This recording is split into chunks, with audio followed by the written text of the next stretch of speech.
right by that energy. Even when you feel low, you can still go. Even when you feel slow, you can still go. Even when there's no hope, you can still go. I never answer to no, man, I still go. Go, go, go, go, go, go, go, go, go. Welcome everyone back to Trendz. I'm your host, PommyInOz, and if you're new around here, make sure you like and subscribe to the Inner Sanctum for all your AFL and greater sport here in Australia and around the world. And we're here. I'm excited about this episode because we're talking about the Blues. How exciting is that? I've been waiting to talk about my beloved Blue Boys, and they have been very poignant in the press at the moment. So let's take a look at the Blue Boys. Obviously, they finished 9th last year. Much talked about. They had an incredible start to the year, but they just couldn't get it done, could they? And I think in hindsight, it'll probably work out to be a good thing for the Blues. I think when you look at it, if they'd snuck into the finals, it would have masked massive structural issues in the back half of the year, combined with the injuries, combined with how they ended up playing. They are the 8th eldest side in the comp, which is kind of new to this, boys. Obviously, there's a few players that obviously cause a fluctuation in age, which is kind of normal, you know, when you're starting to build your list. But it is a very strong list, and a list that definitely is entering its premiership window. The 13th most experienced side. This is definitely where Carlton's rebuild is really starting to hit home. They're not the most experienced group, and this is a group, though, that has played a lot of games together and will continue to do. And currently, at the season, we've got them the 3rd best team. Now, you may be sat at home going, Pommy, is that blue bias? I don't think it is, and we're going to go into the reasons why. But I think the biggest thing last year with the boys was their inability to close out close games.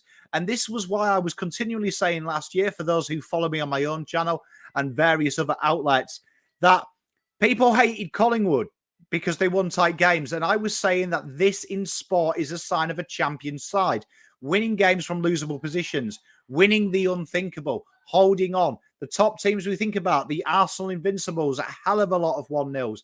Manchester United under Fergie, the Fergie time, the fight till the death mentality. These are incredible shifts in mentality. And something we've seen this year from the Blue Boys in their first 3 games is the stats tell the picture. Carlton would have been 0-3 this time last year. They have become rigid. They have become harder to beat. They have got a bit of a rough diamond edge about them. But how does that happen? Let's go into that in detail. And the first shift in the culture of this football club has to be this man, Michael Voss. Vossi is at the wheel. And when he came in, you saw Carlton started to play to their strengths. A side that obviously has, in the last 2 years before him, kind of become an Audi version of Richmond or an Audi version of Melbourne. There was definitely a lot of similarities with other game styles that didn't fit the personnel. The first thing that this gentleman did when he came into the football club was understand the skill level and the holes in this list. And you saw last year that Carlton played a more possession ball game, trying to keep the ball shorter. A lot of handball change. They were one of the number 1 sides in that last year.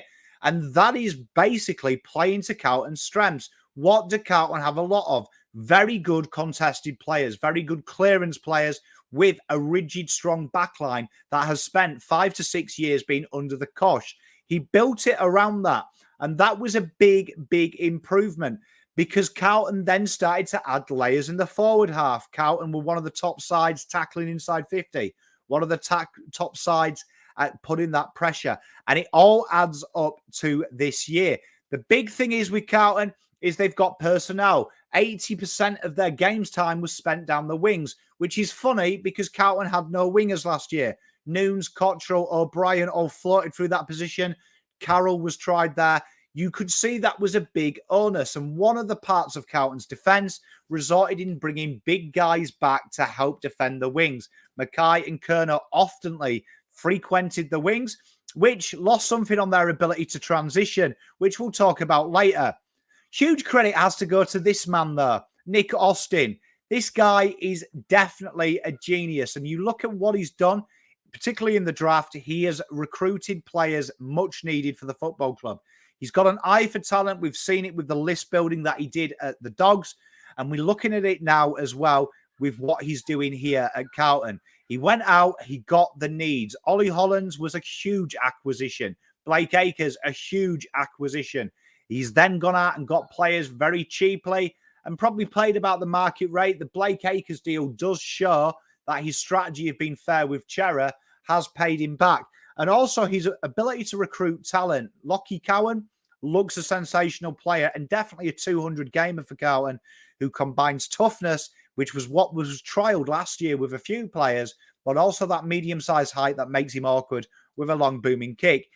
It's going to be very exciting in the next 2 years what happens with Nick, because we're going to have to sustain the list, but also look at building layers. And that is in a very good position for the Blues. Let's look at the hard numbers. 9th in points scored from D50. This is a huge, huge thing for Carlton.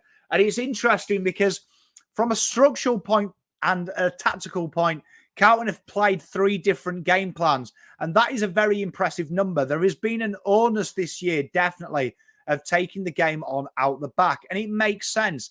Adam Sard, statistically one of the best halfbacks in the comp, this year leading the way.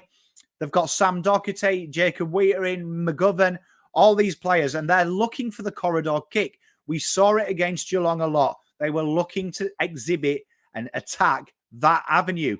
Points conceded from D50 is still mid-table. However, we're going to come to the reason why.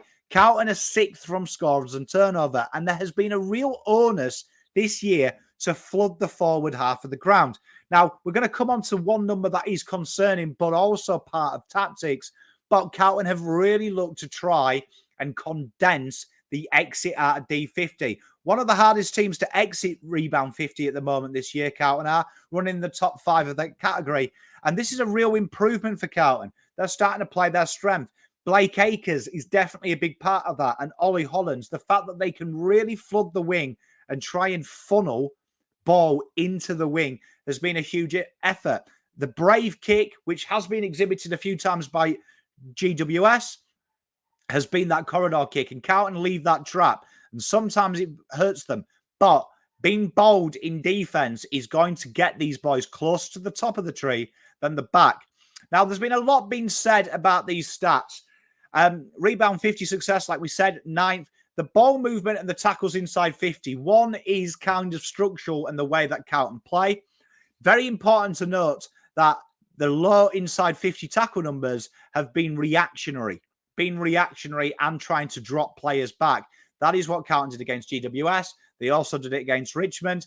And these are real key things, because this is going to be kind of something that we look at when we play sides that aren't proficient out of exiting D50. This week against North Melbourne, I expect them to shoot up.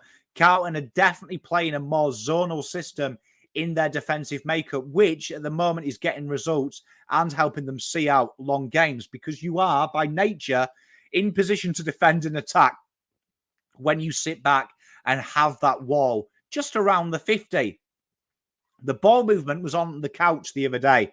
And it's interesting because this is a flawed stat. Game 1, Carlton changed their entire DNA of how they play. And that was because they were playing the most dangerous side in the history of the game when the ball is live. Richmond don't score from organic positions. Richmond feast on your mistakes and enforced errors. That is a flawed stat, because if you actually remove it, Carlton are 10th if you play it on the next 2 games combined with the ladder. So that's something that we shouldn't worry about, but a stat that can be deceiving. Carlton are definitely trying to learn the lessons from last year by flooding the danger areas and using the elite runners that Nick Austin has purchased. The other myth at the moment is, and we've heard the Tim Rooster talked about these guys, Harry and Charlie. And let's look, last year they combined as a duo for 5.3 goals a game, kicking multiple goals each in 47% of the 19 games played, and combining for 5 or more in 53%.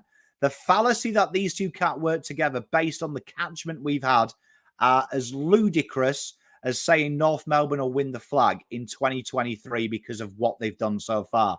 They are absolutely flawed stats.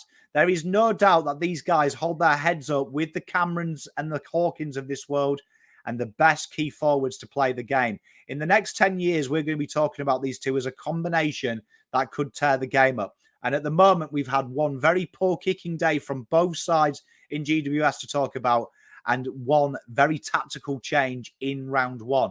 Basically, we're judging these off one game this season where it has been a free-flowing attack fest. I expect to see in this next 4 weeks a lot of media journos eat their words when these two start piling on the goals. Because I'll tell you now, I'll make a bold call in the 5th of April. One of these wins the Coleman this year.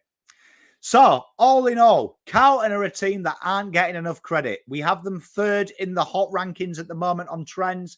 They are the most improved side, without a doubt, with Collingwood in that top 4 at the moment. A side that is really trying to learn the lessons of the past. The difference being, Collingwood learnt them year 1. Carlton are learning them year 2, but they got the offensive game in year 1. It's going to be a real excitement factor when these two sides meet. These two great sides now have issues that now are strengths, and also their strengths also complement each other's weakness. Should be a rip-roaring time in the AFL. And stay tuned and don't sleep on Carlton, because it looks like they're coming. Dare I say it? It looks like they're coming.